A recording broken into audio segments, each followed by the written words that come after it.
હિંમતનગરમાં આવાસ યોજનાના મકાનમાંથી ગાંજાનો જથ્થો ઝડપાતા હલચલ મચી ગઈ છે।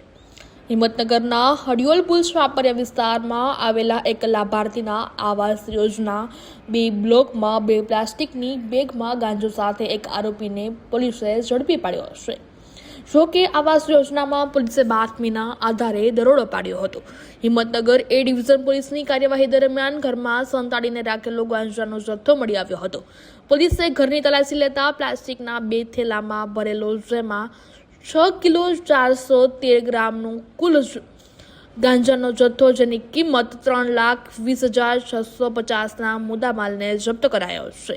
આ મામલે આરોપી શંકર સલાટની ધરપકડ કરવામાં આવી છે, જ્યારે પોસીનાના સવાભાઈ અને ભરત નામના 2 શખ્સોને ઝડપી પાડવા માટે પોલીસ દ્વારા હાલ શોધખોળ હાથ ધરી છે। ત્રણેય આરોપીઓ સામે NDPS એક્ટ હેઠળ ગુનો નોંધવામાં આવ્યો છે। એક આરોપીની ધરપકડ થઈ ચૂકી છે, જ્યારે 2 આરોપીઓ ફરાર છે।